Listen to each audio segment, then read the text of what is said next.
brought to you by Nova शुद्ध घी।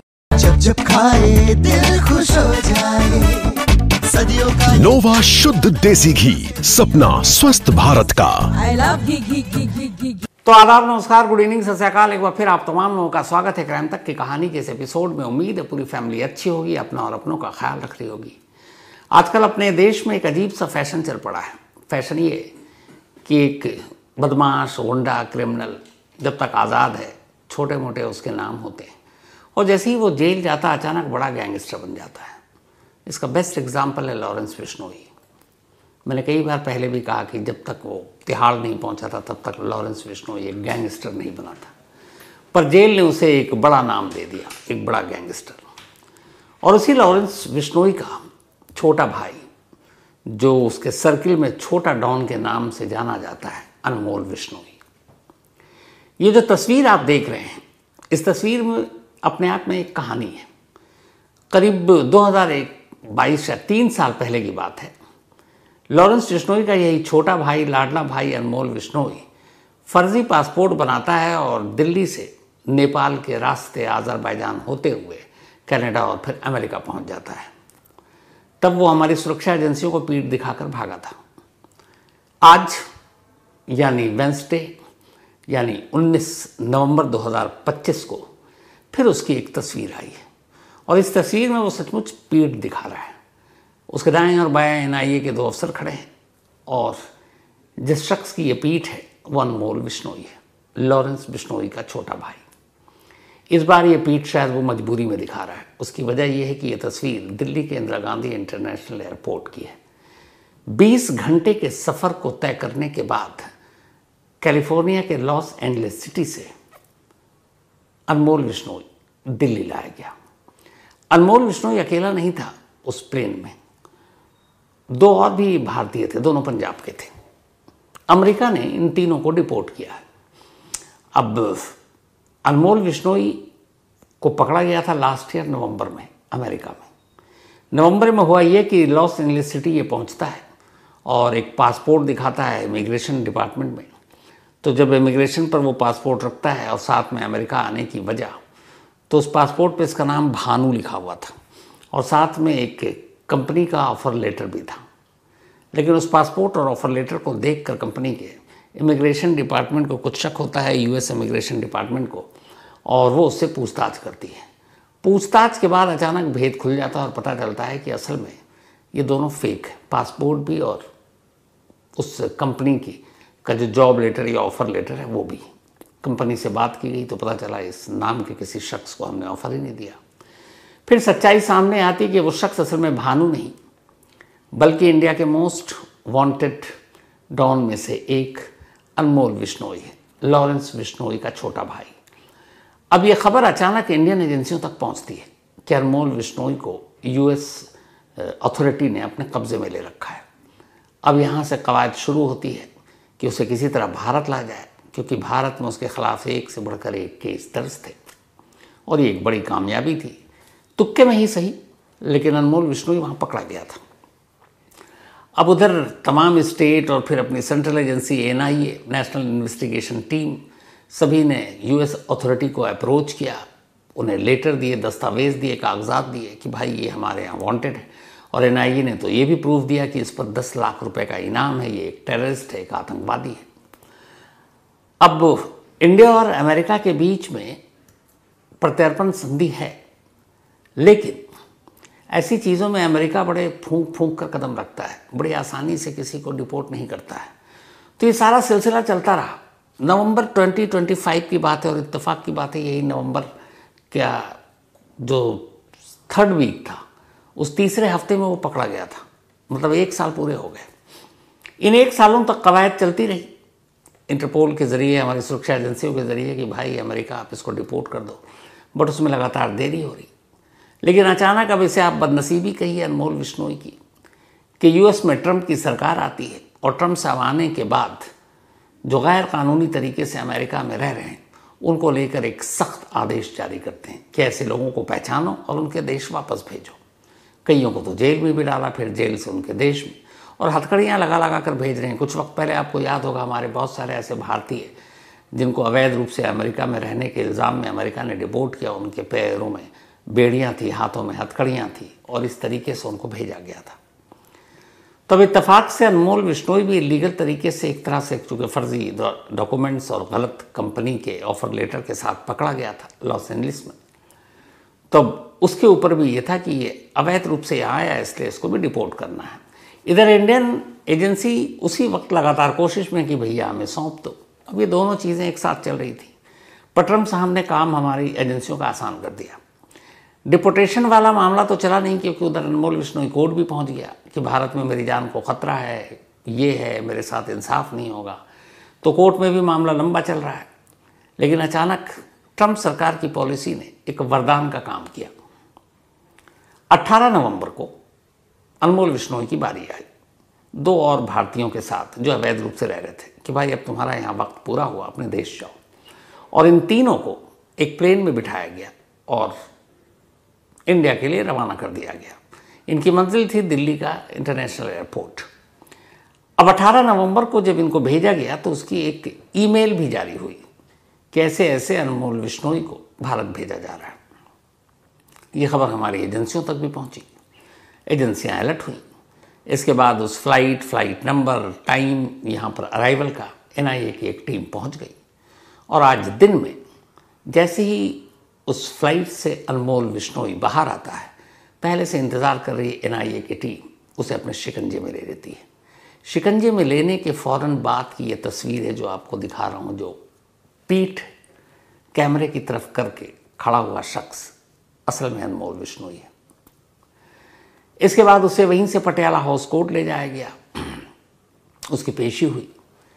अब कायदे से ये पूरा जो मामला है, हमारी एजेंसियों की किस्मत कि अमेरिका की एक पॉलिसी की वजह से एक मोस्ट वांटेड क्रिमिनल हमारे शिकंजे में आ गया। अब अनमोल बिश्नोई तो यहाँ आ गया, शिकंजे में भी है। लेकिन इसके आने के बाद ऐसे बहुत सारे केसेस हैं जिनकी गुत्थियां अब सुलझने की उम्मीद की जा सकती है। ये वही अनमोल बिश्नोई है जिसका नाम पहली बार सुर्खियों में तब आया जब पंजाबी सिंगर सिद्धू मूसेवाला का कत्ल हुआ था उन्हीं के घर के बाहर। और इस कत्ल के बाद अनमोल बिश्नोई ने सिद्धू मूसेवाला को मारने की जिम्मेदारी ली थी गोल्डी बराड़ के साथ, जो लॉरेंस बिश्नोई का एक और चेला, जिसके साथ अब रिश्ते अच्छे चल नहीं रहे। इसके बाद अनमोल बिश्नोई का दूसरी बार जो नाम सुर्खियों में आया वो तब जब मुंबई में बांद्रा में सलमान खान के घर गैलेक्सी के बाहर गोलियां चली। ये गोली चलाने वाला भी जिसके इशारे पर चलाई गई, ये अनमोल बिश्नोई था। और बाद में इसकी भी जिम्मेदारी सोशल मीडिया के जरिए ली गई। फिर तीसरी बार सुर्खियों में तब आया अनमोल बिश्नोई जब NCP के लीडर, पॉलिटिकल लीडर और सलमान खान के करीबी दोस्त बाबा सिद्दीकी का मुंबई में ही कत्ल कर दिया गया। जिन शूटर को हायर किया गया था, उन शूटर को वहां भेजने वाला कोई और नहीं है, ये अनमोल बिश्नोई था। तो एक एक कर ये तो सारे हाई प्रोफाइल केस थे। इसके अलावा भी 30 से 31 ऐसे मामले हैं जिसमें वसूली, मर्डर, ये सारी चीज़ें अनमोल बिश्नोई के जिम्मे थी। अब ये सारे केस उसके आने के बाद, चाहे वो बाबा सिद्दीकी मर्डर केस हो जिसमें वो प्राइम अक्यूज्ड है, सिद्धू मूसेवाला मर्डर केस हो, सलमान खान के घर के बाहर गोली चलाने का केस हो, इनमें अनमोल बिश्नोई मोस्ट वांटेड है, प्राइम अक्यूज्ड है। तो इन केसेस में अब उससे पूछताछ के बाद सारी सच्चाई सामने आने की शायद उम्मीद की जा सकती है। अब सवाल ये है कि बड़ा भाई तो बड़ा भाई, छोटा भाई भी इसी रास्ते पर क्यों और कैसे? तो सर मैं यहाँ पे एक गलती बड़े भाई की है, यानी लॉरेंस बिश्नोई की। पंजाब में यूनिवर्सिटी के ज़माने से पॉलिटिक्स में आने के बाद गैंग वॉर में कूद गया और फिर उसने क्राइम की दुनिया को अपना लिया। लेकिन तब तक अनमोल बिश्नोई उसके जुर्म की दुनिया की परछाई से दूर था। और लॉरेंस अपने छोटे भाई को बहुत प्यार करता था। उसे ये भी लगता था कि जिस रास्ते पर वो है उसका भाई ना चले, और इसीलिए पंजाब से दूर उसको जोधपुर में पढ़ने के लिए भेज दिया। जोधपुर के कॉलेज में अनमोल बिश्नोई पढ़ रहा था, लेकिन फिर कुछ ऐसी चीज़ें हुई, उसके पास से हथियार बरामद हुआ, किसी को धमकाया और फिर वहाँ से कॉलेज से निकला। उसके बाद उसकी गिरफ्तारी हो गई। गिरफ्तारी के बाद उसको फाजिल्का जेल में रखा गया, फिर वहाँ से उसको राजस्थान जेल भेज दिया गया। अब धीरे धीरे इन छोटी छोटी चीज़ों के बाद जब अनमोल विश्नोई को लगा कि फिर इसी रास्ते पे चलना है तो भाई के साथ ही चल पड़ो। उधर लॉरेंस विश्नोई को भी लगा कि जब इसको ये जुर्म की दुनिया में आ ही गया है तो चलो अपना एक खास भरोसेमंद सिपहसालार उत्तराधिकारी भाई के अलावा और कौन हो सकता है। फिर क्या था, लगभग 700 गैंग मेंबर हैं एनआईए की लिस्ट के हिसाब से लॉरेंस विश्नोई के गैंग में, जिनमें से 300 अकेले पंजाब से हैं, बाकी दिल्ली, राजस्थान, आपके हिमाचल, गुजरात, मुंबई, हरियाणा, इन सब जगहों से। तो अब ये सारी चीज़ें चल रही थी। इसी बीच में अब लॉरेंस विश्नोई तिहाड़ पहुंच चुका था, पकड़ा गया था।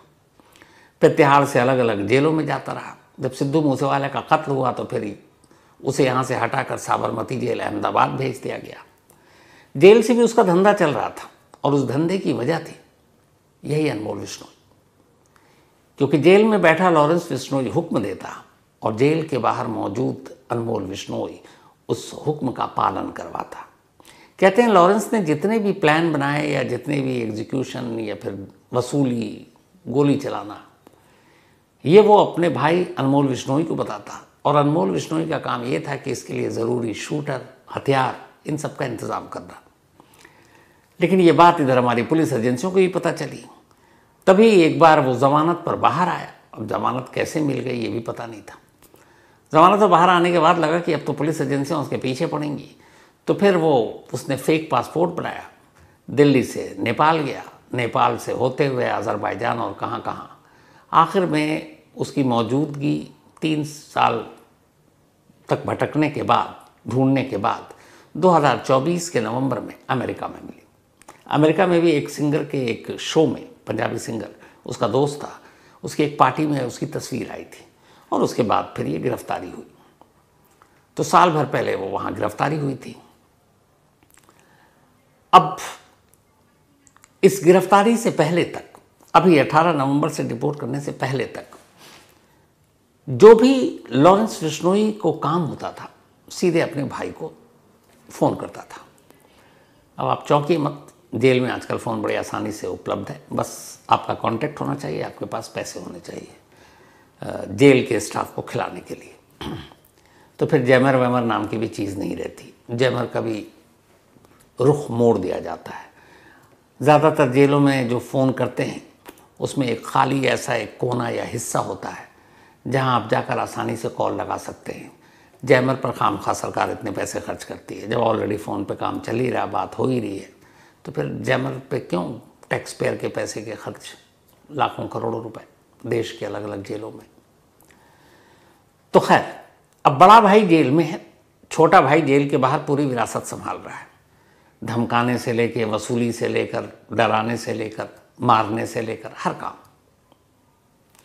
उधर दूसरा गुर्गा पार्टनर गोल्डी बराड़, उसके साथ शायद थोड़ी सी तकरार हो गई लॉरेंस विश्नोई की, तो अब अकेला खुल्लम खुल्ला अनमोल विश्नोई जेल के बाहर एक तरह से छोटा डॉन पूरे लॉरेंस गैंग को ऑपरेट कर रहा है।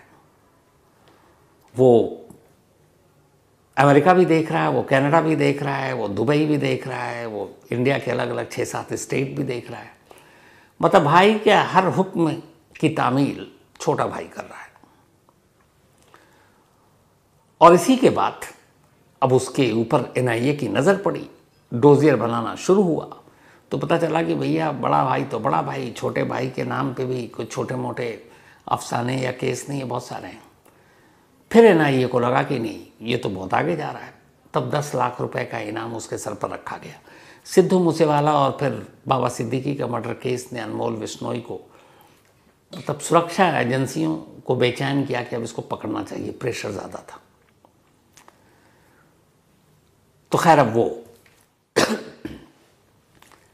पकड़ा गया, हमारी एजेंसियों के हाथ भी आया, तो वो भी डिपोर्टेशन के चक्कर में। अगर वो इलीगल तरीके से ना घुसा होता तो शायद डिपोर्ट भी नहीं होता, और पता नहीं कभी अमेरिका उसको हमारे हवाले करता भी कि नहीं। तो अब एनआईए के तो कब्जे में आ गया है अनमोल विश्नोई। बट यहाँ से खेल बहुत इंटरेस्टिंग हो गया। ये हम सब जानते हैं कि होम मिनिस्ट्री के एक ख़ास ऑर्डर के हिसाब से लॉरेंस विश्नोई को अहमदाबाद की साबरमती जेल में रखा गया है, जबकि अहमदाबाद की जेल में उसका या अहमदाबाद में कोई क्राइम उसके नाम पर रजिस्टर नहीं है। असल में वो वांटेड है पंजाब में, दिल्ली में, हरियाणा में, राजस्थान में और मुंबई में, बाबा सिद्दीकी मर्डर केस और सलमान खान के घर के बाहर गोली चलाने में। लेकिन होम मिनिस्ट्री का ये जो ऑर्डर था वो ये था कि भाई लॉरेंस गैंग या लॉरेंस बिश्नोई को खतरा है बार बार अलग अलग अदालतों में अलग अलग केसों को ले जाने के लिए, इसलिए इसको एक ख़ास आदेश के तहत एक सुरक्षा कवच देते हुए साबरमती जेल में ही रखा जाए। और साबरमती जेल में रहते हुए ही जब लॉरेंस बिश्नोई था, आप ये देखिए, सलमान खान के घर गैलेक्सी के बाहर गोली चली, बाबा सिद्दीकी का कत्ल हुआ। ये तब सिर्फ सिद्धू मूसेवाले का जब मर्डर हुआ तब लॉरेंस बिश्नोई तिहाड़ जेल में था। तो वहाँ जेल में रहते हुए ये सारे ऑपरेशन चल रहे थे। अब अनमोल बिश्नोई आ गया, एनआईए उससे पूछताछ करेगी, पर एनआईए उसको हमेशा के लिए तो अपना मेहमान बनाकर अपने दफ्तर में रखेगी नहीं, ना अपनी कस्टडी में। आखिर में जुडिशियल कस्टडी यानी न्यायिक हिरासत में उसको जेल भेजना है। और जेल जाने से अब क्रिमिनल कौन डरता है? उन्हें तो लगता है कि सबसे आज़ादी से, सबसे आराम से जो काम हम कर सकते हैं वो जेल से ही कर सकते हैं। बड़ा भाई आइडियल है लॉरेंस बिश्नोई, आसानी से जेल से कर सकता है। जेल में बैठकर तो वो इंटरव्यू भी दे दिया, पुलिस को भनक तक नहीं। तो अब अनमोल बिश्नोई का आना सिर्फ तमाशा बनकर न रह जाए, इस बात का डर है। वजह ये कि बड़ा भाई अब तक यहीं जेल के अंदर से सब कुछ कर रहा है, अब छोटा डॉन भी जेल के अंदर से करेगा तो फिर कानून और पुलिस का मजाक ही तोड़ेगा कि इतनी मशक्क़त, इतनी मेहनत के बाद, इतनी लंबी कोशिश के बाद हाथ तो आया वो, लेकिन क्या जेल में उसके ऊपर बंदिशें लगाई जाएंगी? हालात को देखते हुए लगता नहीं। और उससे भी बड़ा इस वक्त सवाल ये है कि आखिर अनमोल बिश्नोई को किस जेल में भेजा जाएगा? जब उसे जुडिशियल कस्टडी में भेजेंगे तो किस जेल में? क्या उसे भी साबरमती जेल भेज दिया जाएगा? क्या आने वाले वक्त में उसके लिए भी होम मिनिस्ट्री एक ख़ास आदेश जारी कर उसे उस जेल से बाहर निकालने पर रोक लगा देगी? क्योंकि कई राज्य उसके इंतज़ार में बैठे हैं अपने अपने केस को लेकर, जिसमें दिल्ली है, जिसमें हरियाणा है, जिसमें पंजाब है, जिसमें राजस्थान है, जिसमें मुंबई है। और मुंबई पुलिस को तो सबसे ज़्यादा बेचैनी से अनमोल बिश्नोई की तलाश है, क्योंकि गैलेक्सी पर शूटआउट यानी सलमान के घर के बाहर, इसके अलावा बाबा सिद्दीकी का कत्ल, इस कत्ल का वो प्राइम अक्यूज्ड, तो वो तो मेन उसकी ज़रूरत है। लेकिन कहीं ऐसा तो नहीं होगा कि लॉरेंस वाला सुरक्षा कवच अनमोल बिश्नोई को भी दे दिया जाए और कहा जाए कि नहीं भैया, जिस भी स्टेट की पुलिस को ज़रूरत है उससे पूछताछ करने की, वो सीधे वीडियो कॉल से कर ले, जेल से बाहर नहीं जाएगा, किसी स्टेट की पुलिस को नहीं सौंपा जाएगा, क्योंकि अपने यहाँ स्टेट वाइज पॉलिटिक्स भी बहुत है। तो अगर ऐसा होता है तो फिर अनमोल बिश्नोई को लाने का कोई मतलब नहीं है। फिर तो यहाँ की जेल में रहे या अमेरिका या कनाडा में कहीं भी रहे, कोई फ़र्क नहीं पड़ता। यहाँ अगर जेल में भी रहकर वो उसी तरीके से अपना गैंग ऑपरेट करता है तो भी उसको यहाँ लाने का कोई मतलब नहीं है। फिर तो आज़ादी सही है, क्योंकि जो काम वो आज़ाद रहकर कर रहा है जेल से भी वही करेगा, बड़ा भाई भी तो वही कर रहा है। तो इसीलिए आने वाले वक्त में ये देखना बड़ा इम्पॉर्टेंट होगा कि एनआईए अनमोल बिश्नोई के साथ क्या करती है, उसे किस जेल में भेजती है, और क्या आने वाले वक्त में होम मिनिस्ट्री जो भाई वाली फैसिलिटी है यानी बड़े डॉन लॉरेंस बिश्नोई वाली, उसके छोटे भाई छोटे डॉन अनमोल बिश्नोई को भी देगी। नज़र इस पर रहेगी और जो भी अपडेट होगा आप तक ज़रूर पहुंचाएंगे। फिलहाल इस कहानी में आज इतना ही। अब आपसे मुलाकात होगी कल रात 9 बजे किसी नई कहानी के साथ। तब तक अपना और अपनों का ख्याल रखिएगा। Thank you very much.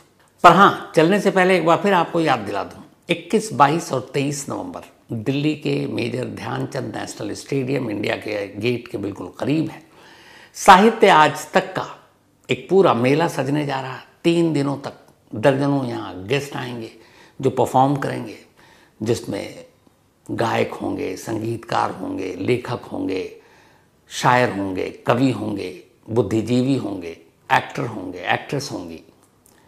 तो 3 दिनों तक ये साहित्य का एक पूरा मेला सजेगा और आप लोग वहाँ ज़रूर आए। और इस बार 23 नवंबर यानी कि साहित्य आज तक के आखिरी दिन दोपहर 12 से 1 मैं खुद साहित्य आज तक के OTT प्लेटफॉर्म पर क्राइम तक फैमिली मेंबर के सामने हाजिर रहूँगा और बहुत मुमकिन है बल्कि आपको एक कहानी सुनाऊंगा, आपसे लाइव बातचीत करूंगा। आपके जितने मन में सवाल हैं आप पूछना चाहें तो पूछिए। तो आइए Delhi major Dhyan Chand national stadium पर। बाकी डिटेल साहित्य आज तक का इसमें शामिल है, तो इंतज़ार रहेगा आपका, आना मत भूलिएगा। तो थैंक यू सो मच। अब मुलाकात होगी कल रात 9 बजे किसी नई कहानी के साथ। तो अपना और अपनों का ख्याल रखिएगा। Thank you very much. सुना था फरिश्ते जान लेते हैं, खैर छोड़िए, अब तो इंसान लेते हैं। मुशायरा, कवि सम्मेलन, मौसीकी और अदब और तहजीब की दुनिया के तमाम नामचीन सितारे एक साथ एक ही मंच पर। साहित्य आज तक एक बार फिर से लौट आया 21, 22 और 23 नवंबर मेजर ध्यानचंद स्टेडियम दिल्ली में। टिकट बुक कराने के लिए www.aajtak.in/साहित्य। और इस बार तो मैं खुद वहीं आपको कहानी सुनाऊंगा।